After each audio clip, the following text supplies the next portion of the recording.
Welcome to our channel. We hope you enjoy our narrated stories. How to begin? I lose count of the times I have faced this question. There are so many beginnings in this life of ours, and only a singular end for many of them. All the strands that we follow as we make our choices, interwoven however much we think we can keep them apart. I'll begin with words. Those strange conveyances of meaning, or not, as is often the case. We occasionally take a moment to look up the meaning of a word, but all we are looking at is a clinical definition. Meaning goes much deeper than that. Meaning goes all the way to the source, and there lies magic. A potent, sentient magic that cares not for men and women. We are all a part of something far bigger, and this renders us inconsequential in the shadow of magic's monolithic power. And so, words are a spell, highly volatile if used unwisely. And yet there we are, toddlers with sticks of dynamite, playing with matches and with no notion of our mortality, nor the pain we may cause before that final certainty blithely occurs. As an author, I should have known better. But then, how often is it the people who should know better are the ones who go the whole hog and crash through all the boundaries meant to keep us from harm? Knowing better is another way of denoting arrogance. I was too big for my boots, and I never stopped to think. Not until it was far too late did I deign to think. There you have the notion of beginnings. The day it all changed, I was in an antique cellar. I have always been inquisitive, and there is a place, not too far from my home, that contains an ever-changing assortment of curios. Sometimes I come away from this Aladdin's cave empty-handed, but never empty-headed. The meaning squeezed into this expansive underground space is immense. I can smell it as I open the door, and it wafts around me as I descend the stairs. I'm always delighted to visit this cavern of wonders, and I navigate each and every nook and cranny in my search for hidden treasure. Often, an idea for a book will make itself known to me as I drive home. There can be no writer's block when it's possible to immerse oneself in a sea of meaning and feel the caress of 1,000 ghosts whispering their stories with an eternal urgency. On this day of change, I was halfway through my painstaking search when I saw them. I knew I had struck gold as soon as I walked into the booth. Tucked away on a shelf at the back of this unit were 4 well-worn hardback books. The spines may once have been tattooed with title and author, but those marks had faded over time, just as they do on an old sailor's forearms, memories of the past fading to herald old age. Turning my back on the world beyond, guarding my newfound gems, I delicately lifted the nearest book and gently opened it to the title page. It was then that I experienced the sort of thrill I had as a young man. The thrill of an illicit moment as the promise of something taboo presented itself to me. What had conveyed that excitement? One word: vampire. The vampire genre is my thing. It is far more than an interest. There is an obsession to it, and mated to that obsession is a passion that excites. I felt the familiar tingle of that passion as I took up all 4 books and headed to the till. For the very first time, I abandoned my painstaking search of the rest of the antique cellar, too intent on bringing my precious find home and poring over it with an avarice I did not know I possessed. From the very start, I jealously guarded my secret hoard. This was mine and mine only. I knew I had something rare and special, and the thought of sharing it was an unbearable violation. I could not countenance a dilution of the experience that awaited me, an experience that I never intended to share with another soul. I knew that what I was doing was wrong. My thoughts were lustful and impure. I was bringing this secret into my home, and I had no intention of telling my wife. Before I'd even picked that first book up, I'd decided upon the secrecy of these items. And on my drive home, I weaved a series of lies around that secret by way of a protective covering. I told myself that this was not something that my wife would be interested in. She wouldn't understand. And here's me, a purveyor of words and supposed meaning. I never once gave her the chance to understand. The conflict of my behavior was apparent, but I chose to ignore it. My constant dream was to bring my words to a growing tribe and experience validation via their acceptance of what I'd written for them. Yet here I was, fiercely guarding words with the intent of never letting them see the light of day. Upon my return home, I was a hive of hectic energy. I could not wait to get that first book open. I knew I only had a couple of hours, and that could not possibly be enough time. And so I went to it as swiftly as was possible. I was shaking and sweating as I took to my armchair and began reading that first book. The connection was instantaneous, and the initial excitement of discovery was as nothing as I turned page after page. I sank deeper and deeper between the words, the story drowning me with an impossible pleasure. The sound of the door opening shocked my heart into beating again. I had fallen into such a stupor there was an embarrassment of dribble on my chin, and my eyes drooped with a stupidity I could not shrug from them. Scrabbling at my precious books, I hid them under the chair and stumbled to my feet as my wife entered the room. "What are you up to?" she asked, more questions sitting upon her face, throwing darts of accusation at my all-too-sensitive frame. "Nothing," I blurted, and in that one word was a wealth of shame. I was small and weak before this woman, and I hated her for what she'd made of me, blaming her for the lie I'd resorted to. "Are you okay?" she asked me. "You look pale and peaky." "I fell asleep," I said, using a half-lie to cover the truth of my furtive activities. She stepped forward to feel my forehead. A simple gesture of care and affection. I squirmed from under her hand and told her to leave me be. An inexplicable fear of her uncovering the truth, with her love for me.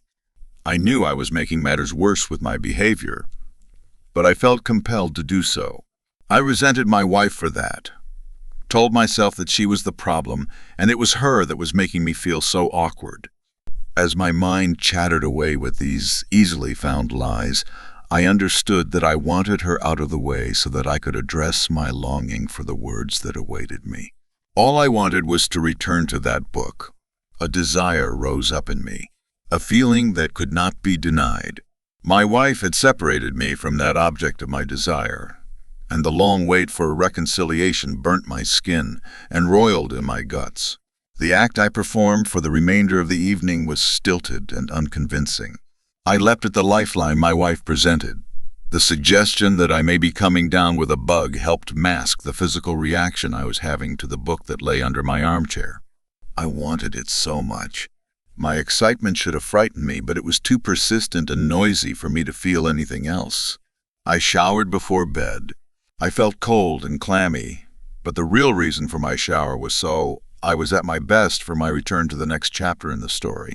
In bed, I picked up the paperback I was in the midst of, and for the first time in my life, the words would not enter my eyes, let alone my mind.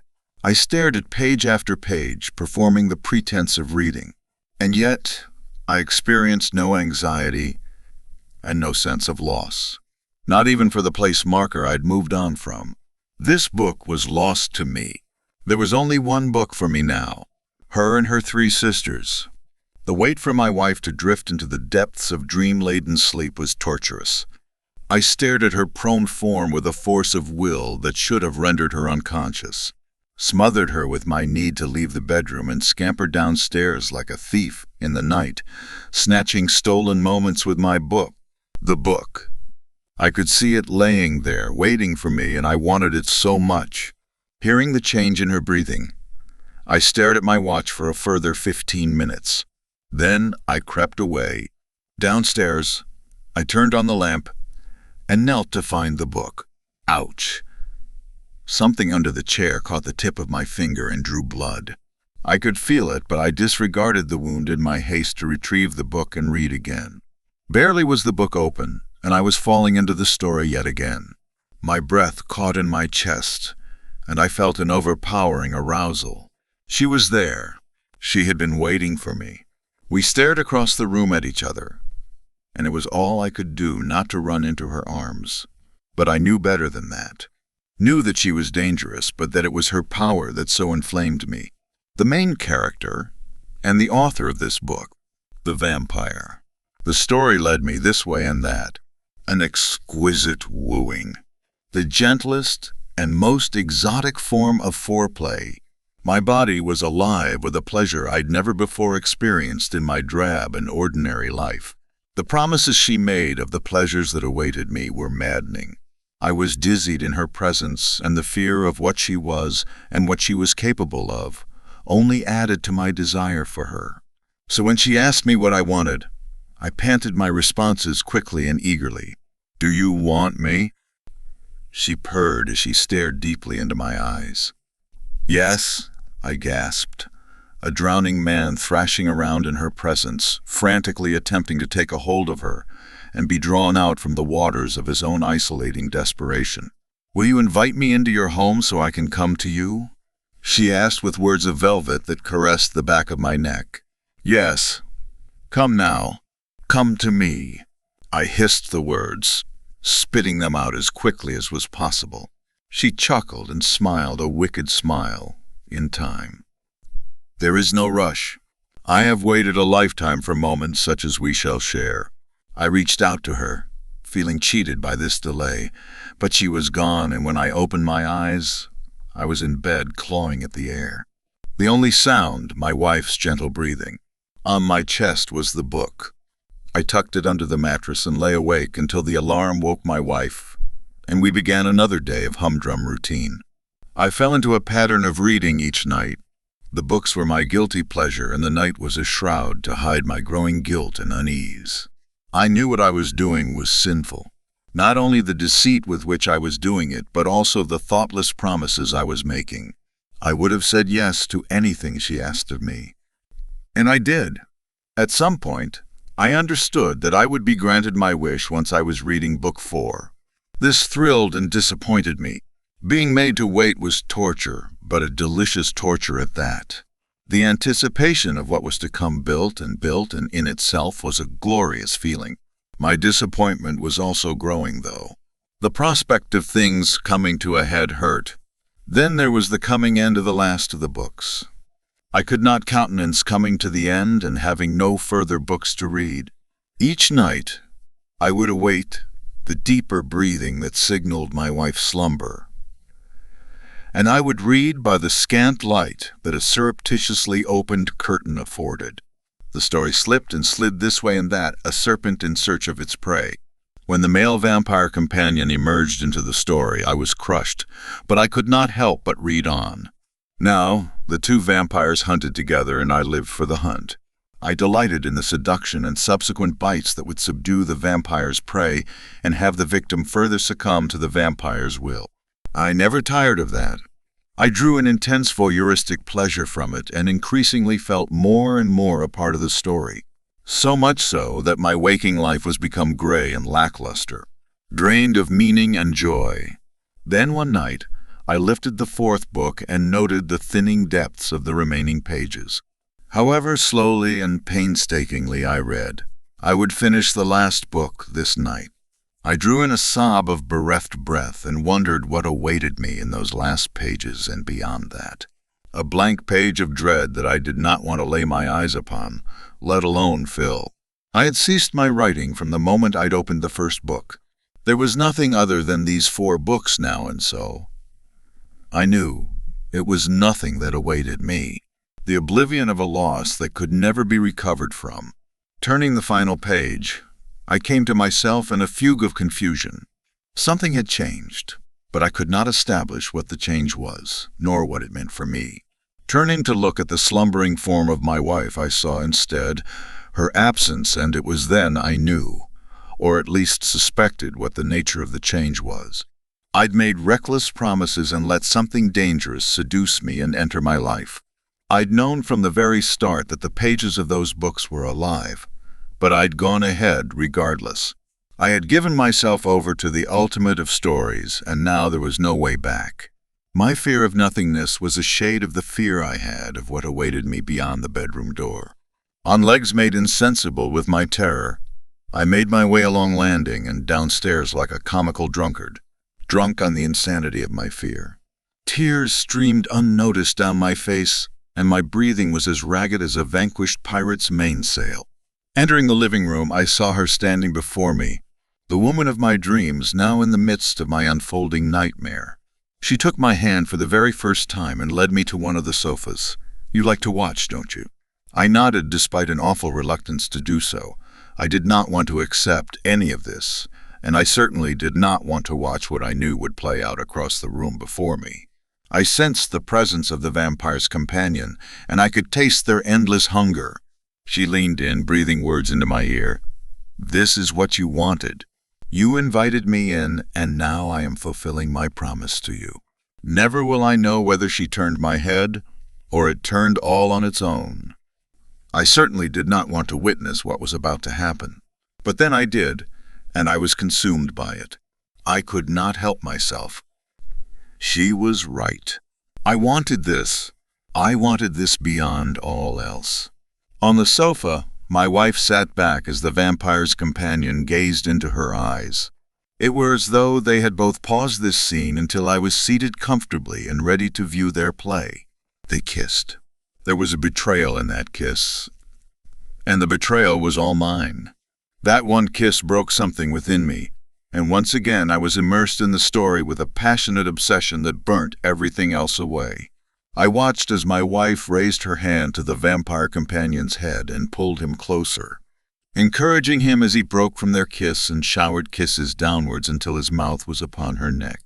"Bite me," she gasped, and her eyes found mine in the moment before his teeth penetrated her. Our eyes met, and I saw it all. She knew. I watched everything, and when it was done, my eyes fell upon the book my wife had been reading.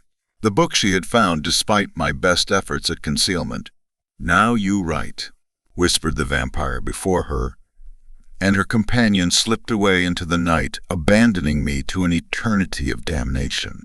On a shelf, in a discreet antique shop, in a backwater town that had once seen better days, there are 5 well-worn nondescript books.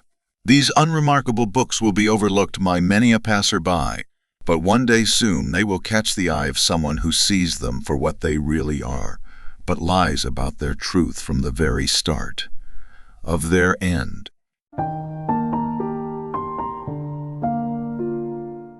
The end. Thank you very much for watching.